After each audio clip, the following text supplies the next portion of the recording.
Now, are you trying to tell me that this knife really fell through a hole in the boy's pocket? Someone picked it up off the street, went to the boy's house, and stabbed his father with it just to test its sharpness? No, I'm just saying it's possible the boy lost his knife and that somebody else stabbed his father with a similar knife. It's just possible. Take a look at this knife. It's a very unusual knife. I've never seen one like it. Neither had the storekeeper who sold it to the boy.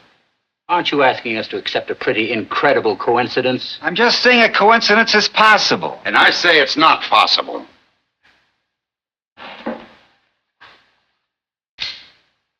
Where did that come from? It's the same knife. Quiet, you're doing. What does it mean? You found another knife like it. What's that, the discovery of the age or something? You mean you're asking us to believe that somebody else did the stabbing with exactly the same kind of knife? The odds are 1,000,000 to 1. It's possible, but not very probable. In the immortal words of the late, great Benny Hill. Good evening, viewers. Good evening, all. Welcome to another episode of What's New with Stu, a movie review. I'm your host, Dave Stewart. And in this episode, we're going to talk about the 1957 classic, 12 Angry Men. Brother, you really are something. You sit here, vote guilty like the rest of us, and some golden-voiced preacher starts tearing your poor heart out about some underprivileged kid just couldn't help becoming a murderer, and you change your vote. If that isn't the most sickening... Why don't you drop a quarter in this collection box? Oh, now, just wait a minute. Listen, you can't talk to me like that. Now, who do you think you are? What made you change your vote? He didn't change his vote. I did. Oh, fine. I know it. 12 Angry Men is a 1957 American legal drama film directed by Sidney Lumet and his featured directorial debut, adapted by Reginald Rose from his 1954 teleplay. A critique of the American jury system during the McCarthy era, the film tells the story of a jury of 12 men as they deliberate the conviction or acquittal of a teenage charged with murder on the basis of reasonable doubt. Disagreement and conflict among the jurors forces them to question their morals and values.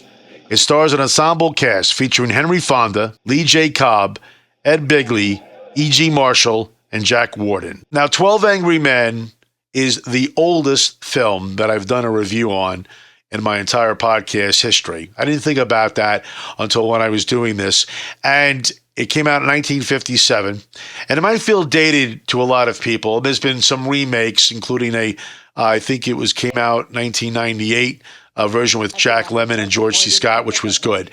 But this version is one of the most incredible experiences because it's about something that happens every day in America. And that is members of a jury go into a room and deliberate the case that they've been listening to, whether it's days, weeks, or months. And to me, 12 Angry Men is easily the greatest courtroom drama ever made. All right. Who was it? Come on, I want to know. Excuse me, this was a secret ballot. We all agreed on that, no? If the gentleman wanted to remain secret... Secret? What do you mean secret? There are no secrets in a jury room. Now, you could make the argument that none of it really takes place in an actual courtroom, except for the opening minute when you see the shot of the boy. He's on trial for killing his father. The judge makes some statements. The camera pans over the 12 men in the jury box, and then they go into the room.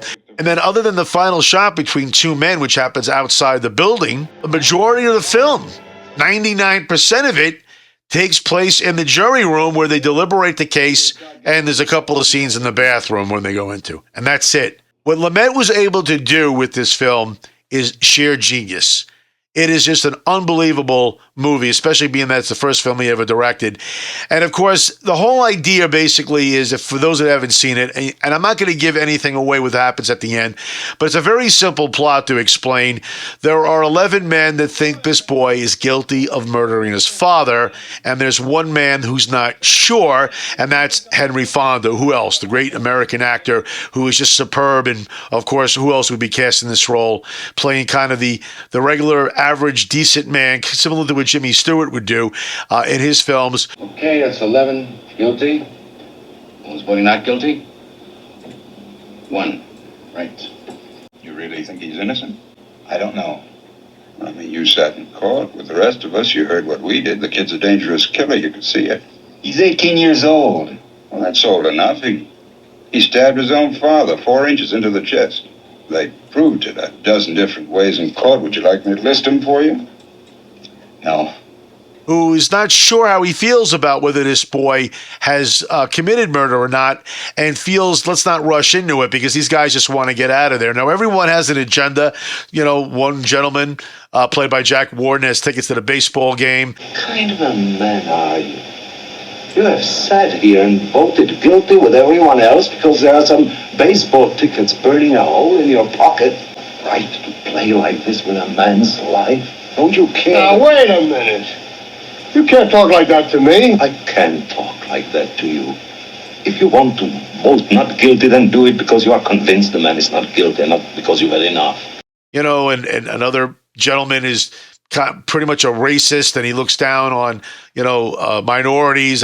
Look, you know how these people lie? It's born in them. I mean, what the heck? I don't have to tell you. They don't know what the truth is. And let me tell you, they don't need any real big reason to kill someone either. They're lushing it up and fighting all the time, and if somebody gets killed, so somebody gets killed, they don't care. Oh, sure, there's some good things about them, too. Look, I'm the first one to say that. I've known a couple who are okay, but that's the exception, you know what I mean? The kid involved is Puerto Rican, and he feels that, well, of course he must have done it, and he feels, why spend one more second on this? And every one of them has, a different way of looking at the world, a different way of relating. Some of the men are very decent. This gentleman has been standing alone against us. Now, he doesn't say the boy is not guilty. He just isn't sure. Well, it's not easy to stand alone against the ridicule of others, so he gambled for support. And I gave it to him. I respect his motives. But the boy on trial is probably guilty, but I want to hear more. And Fonda's the lone holdout here. And basically the film is a journey. The reason 12 Angry Men, even though I must have seen it 3 dozen times, and I go back to it, is because I love to watch the journey from the fact there's 11 men versus 1 that say the boy is guilty to, of course, the ending. Now, I won't say what happens at the end, but you're probably going to figure it out on your own. Basically, one by one, there's a reversal of the votes, and I won't say exactly what happens. Has anybody here any idea how long it would take now?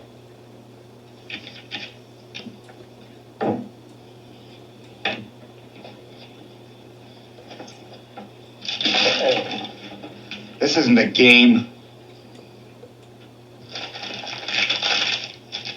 Did you see it? Hey. The nerve. All right. And what's brilliant, too, is if you watch the film, you notice the way Lumet shoots the film. It's kind of a wide angle. You see a lot of the characters and kind of a wide angle shot. And as the film progresses onwards and it moves closer to see if there's going to be a change in these men's votes, the camera zooms in and gets tighter and tighter on the actors' faces. I don't know, you'll notice that as you're watching the film, you can actually see the sweat beating from their, forehead and whatnot, because, the film is, obviously it's in the summertime, it's hot outside, they can't open the windows at one point, and the fan's not working and all this, and there just makes the whole procedure even that more uncomfortable that they're all cooped in this room together, and it wasn't air conditioning back then, I guess, in 57, or they didn't have it in the jury room.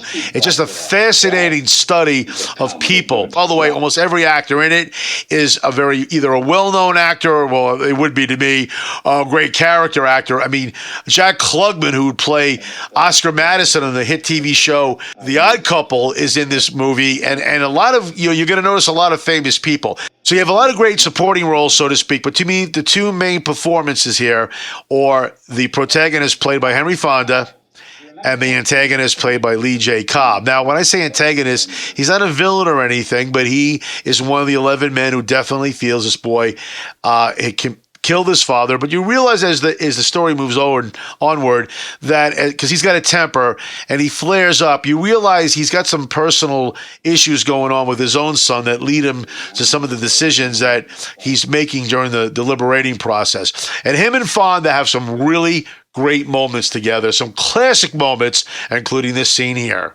What's the matter with you guys? You all know he's guilty. He's got to burn. You're letting him slip through our fingers. Slip through our fingers? Are you his executioner? I'm one of them. Perhaps you'd like to pull the switch. For this kid, you bet I would. I feel sorry for you. What it must feel like to want to pull the switch. Ever since you walked into this room, you've been acting like a self-appointed public avenger. You want to see this boy die because you personally want it, not because of the facts. You're a sadist. Kill him, Mom. Kill him.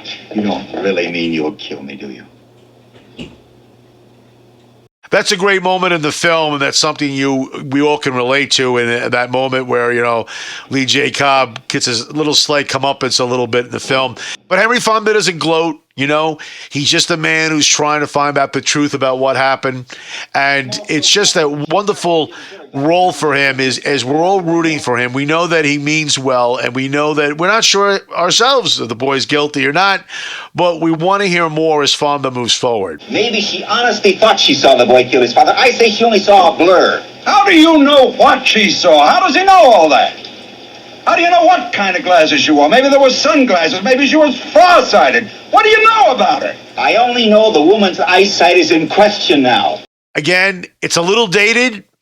1957, if you can get over that, the black and white, but I don't think it comes across as that. I think the characters and actors sound the way we would even today.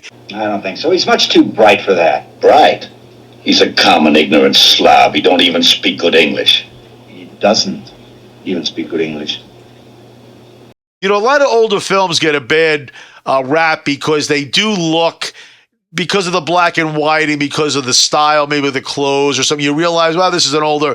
But people fundamentally really have not really changed in a lot of ways. And certain great films that stand the test of time. You think he's not guilty, huh? I don't know. It's possible. Well, I don't know you, but I'm betting you've never been wronger in your life. If you're wasting your time, you ought to wrap it up. Supposing you were the one that was on trial. Supposing you talk us all out of this and kid really did knife his father, huh? A lot of films have action. They need the action. They need suspense. They need horror. This is just a simple movie of 12 guys in a room trying to find out the truth about whether a boy murdered his father. And a lot of times they don't agree. They're angry, as the title would suggest. And that's it. You talk about an easy film to shoot when you really think about it in terms of no special effects, no craziness, just a great script and just a great way of editing, a great way it was all put together and great performances, which lead to a very, very satisfying conclusion. You lousy bunch of bleeding hearts. You're not going to intimidate me. I'm entitled to my opinion. Rotten kids who work your life out.